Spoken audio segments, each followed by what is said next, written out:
بسم اللہ الرحمن الرحیم۔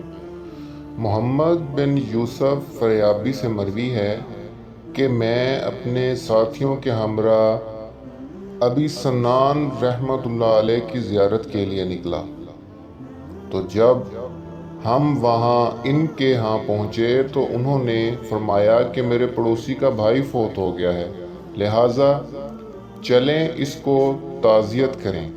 چنانچہ ہم اٹھے اور اس آدمی کے پاس پہنچے۔ ہم نے اس کو دیکھا بہت رو رہا ہے اور شور مچا رہا ہے۔ ہم بیٹھے، افسوس کیا اور اس کو تسلی دی، لیکن وہ نہ تو تسلی قبول کرتا اور نہ افسوس۔ ہم نے کہا، کیا تجھ کو معلوم نہیں کہ موت ضروری رستہ ہے اور اس سے کوئی چارہ نہیں؟ تو اس نے کہا، ہاں ٹھیک ہے، لیکن میں اس بات پر روتا ہوں جس پر میرے بھائی کو صبح و شام عذاب ہو رہا ہے۔ ہم نے کہا، کیا تم کو اللہ تعالیٰ نے غیب پر مطلع کر دیا ہے؟ اس نے کہا، نہیں، بلکہ بات یہ ہے کہ جب ہم نے اس کو قبر میں دفن کیا اور اس پر مٹی برابر کر دی تو تمام لوگ واپس لوٹ گئے اور میں اس کی قبر پر بیٹھا رہا، تو اچانک اس کی قبر سے آواز آئی، آہ، مجھے اکیلا چھوڑ گئے کہ میں عذاب الہی میں مبتلا ہوں۔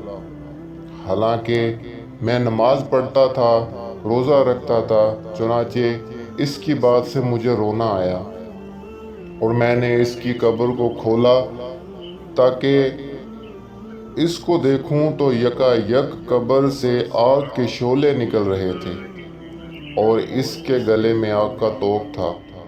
بھائی کی محبت نے مجھے مجبور کیا اور میں نے ہاتھ بڑھایا تاکہ اس کی گردن سے وہ توق کھینچ لوں تو میری انگلیاں جل گئیں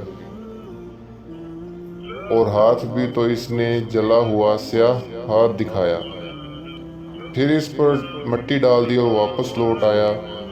تو پھر کیوں کرنا روؤں میں اس کی حالت پر اور کیوں غم نہ کروں؟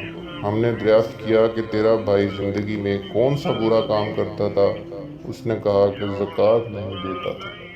مزید ایسی اسلامک ویڈیوز دیکھنے کے لیے ہمارے چینل اسلامک ورلڈ کو سبسکرائب کیجیے، بیل آئیکن کو دبا دیجیے، اور اگر ہماری ویڈیوز اچھی لگیں تو لائک اور شیئر کیجیے۔ ٹل نیکسٹ ویڈیو، اللہ حافظ۔